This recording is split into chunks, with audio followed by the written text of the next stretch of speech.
In our interview, President-elect Trump defended some of his cabinet picks, including his embattled choice for Defense Secretary Pete Hegseth. Hegseth, an Army veteran, is facing allegations of past sexual misconduct and excessive drinking, which he denies. Mr. Trump told me he has confidence in Hegseth. I also asked him about his choice for FBI Director Kash Patel, a hardline critic of the very agency he's been tapped to lead. You named Kash Patel to be the next FBI director. Yeah. He has a list in his book of 60 people that he calls members of the so-called deep state. It includes Democrats like Joe Biden and Hillary Clinton. It includes former members of your cabinet, from Bill Barr to Christopher Wray. You campaigned on destroying the deep state. Do you want Kash Patel to launch investigations into people on that list? No, I mean, he's going to do what he thinks is right. Do you think that's right? Do you think that's right, sir? If they think that somebody was dishonest or crooked or a corrupt politician, I think he probably has an obligation to do it. But are you going to direct him to do it? No, not at all. Not at all. We have two great people there. We have him and we have Pam. And Pam Bondi has been like a rocket ship. She's very popular and very good and very fair. And Kash Patel is very fair. I'll tell you, I thought Kash may be difficult because he's, you know, a strong conservative voice. And I don't know of anybody that's not singing his praises. The other day I was watching, and Trey Gowdy, who's a moderate person and very smart and very respected in the party, he's Kash's biggest fan. He said, this is the most misunderstood man in politics. He's great. I guess they worked together on the Russia hoax or something. And Trey Gowdy became a fan. You know Trey Gowdy. Everybody respects him.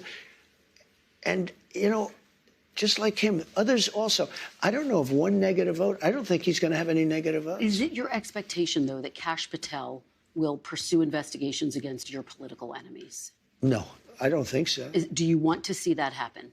If they were crooked, if they did something wrong, if they have broken the law, probably. They went after me, you know. They went after me and I did nothing wrong. Well, let me ask you this. You said President Biden, quote, that you're going to appoint a real special prosecutor to go after Joe Biden. You said that during did I say that? The campaign. Where? You said that on Truth Social, June 12th, 2023. I will appoint a real special prosecutor to go after the most corrupt president in the history of the United States, Joe Biden, and the entire Biden crime family. Are you going to do that? Are you going to go after Joe Biden? I'm really looking to make our country successful.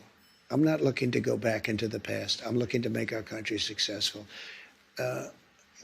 Retribution will be through success. If we can make this country successful, that would be my greatest, that would be such a great achievement. Bring it back. We have a country now that's overridden with crime, that has millions of people that shouldn't be here, that should be in prisons in other countries, that should be in mental institutions. We have drug lords being dropped into our country and told never go back to their country.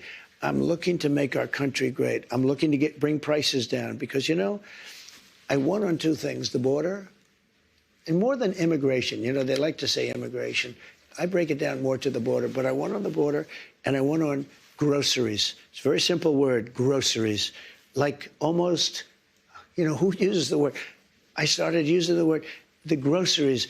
When you buy apples, when you buy bacon, when you buy eggs, they would double and triple the price over a short period of time.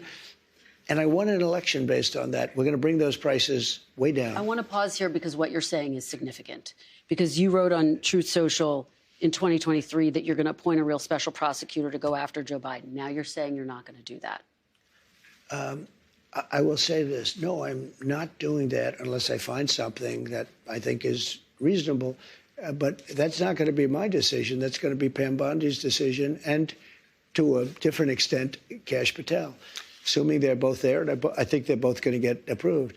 But you know, while you ask me that, what they've done to me with weaponization is a disgrace. We'll get to some of that, No, sir. no, wait. You can't do one without the other. In the history of our country, nothing like this has ever happened. And I've won these cases. I've won every one, and the rest are in the process of being won. Deranged Jack Smith is on his way back to The Hague, where he can execute people. This is where he should have stayed. I think he's dangerous even being there. But I'll tell you what they've done to me in terms of weaponization, indictments, impeachments, and everything else, And in the end, it probably helped because I got the biggest vote, the most votes any Republican's ever gotten in history. Pam Bondi talks about investigating the investigators. Do you want her to investigate Jack Smith? I want her to do what she wants to do. Do you want to see Jack Smith investigated? Well, I think he's very corrupt, but I want her to do whatever she has to do. Are you going to direct her to prosecute Jack Smith? She's a very smart person. She was a great attorney general in Florida. She's very experienced. I want her to do what she wants to do. I'm not going to instruct her to do it now. Sir, are you going to fire the current FBI director, Christopher Wray, who you appointed?